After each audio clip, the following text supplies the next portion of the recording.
नमस्कार, आपका हमारे न्यूज चैनल में हार्दिक स्वागत है। बड़ी खबर है, जहां जेजेपी से अलग होना चाहते हैं भाजपा नेता। वीडियो को शुरू से लेकर अंत तक जरूर देखिएगा और वीडियो को समझेगा। कमेंट बॉक्स में राय जरूर दीजिएगा। चैनल को सब्सक्राइब करना मत भूलिएगा। 2014 में स्वतंत्र चुनाव लड़ा था भाजपा पार्टी ने, बहुमत भी प्राप्त किया था और मनोहर लाल को मुख्यमंत्री बनाया गया था। 2019 में 75 पार का नारा देकर भाजपा ने 40 सीटें ही प्राप्त कर पाई। मजबूरी में जेजेपी के साथ गठबंधन में सरकार बनानी पड़ी। बदले में डिप्टी सीएम का पद दुष्यंत चौटाला और 2 मंत्री पद देने पड़े। साथ में 1 दर्जन विभाग भी देने पड़े, जो कई तो बेहद ही महत्वपूर्ण है। सरकार चलते 2.5 साल से ज्यादा हो गए, मगर 2.5 साल पूरे होते ही भाजपा के भीतर से आवाज उठने लगी कि अब समय आ गया है कि जेजेपी से भाजपा अलग हो जाए। क्यारे में चर्चा है कि यह आवाज पार्टी के नेता पार्टी की मीटिंग में रखते हैं, मगर सार्वजनिक तौर पर बहुत कम नेता यह बात समझते हैं। भाजपा अपने नेताओं की मांग को स्वीकार करना चाहती है, इसलिए नगर निकाय चुनाव अकेले लड़ने की घोषणा भी कर दी थी।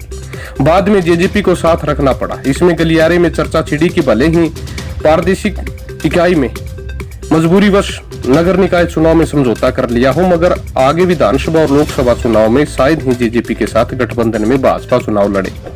अब तो चौधरी वीरेंद्र सिंह ने साफ कह दिया कि अगर जेजेपी के साथ आगे चुनाव में भाजपा का नुकसान ही होगा, इसलिए अकेले ही भाजपा को चुनाव लड़ना चाहिए। पूर्व वित्त मंत्री कैप्टन अभिमन्यु सभी सार्वजनिक तौर पर इस प्रकार की टिप्पणी नहीं करते, मगर जिस तरह से उन्होंने परिवारवाद की राजनीति पर हमला किया है, उसमें साफ संकेत है कि वे जेजेपी के साथ गठबंधन नहीं चाहते।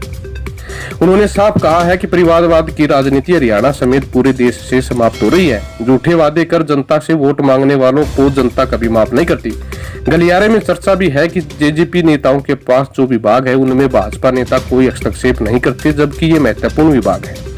कई बार विपक्षी दलों के नेता जैसे भूपेंद्र सिंह हुड्डा, किरण चौधरी, रणदीप सुरजेवाला, अभय चौटाला, उदय भानु और अन्य ने इन्हीं विभागों से संबंधित घोटालों के ज्यादा आरोप लगाए हैं।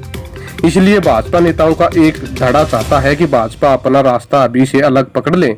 चर्चा तो यह भी है कि भाजपा की इस रणनीति से जेजेपी नेता पूरी तरह से वाकिफ है और वे भी इस तरह की तैयारी कर रहे हैं। अगला चुनाव जेजेपी अकेले ही लड़े, इसलिए जेजेपी भी प्रदेश की सभी 90 विधानसभा सीटों और 10 लोकसभा सीटों पर फोकस कर रही है। अगर गठबंधन हुआ तो ठीक, अन्यथा स्वतंत्र चुनाव लड़ेंगे। बने रहिएगा चैनल के साथ। मिलते हैं अगली वीडियो में। धन्यवाद।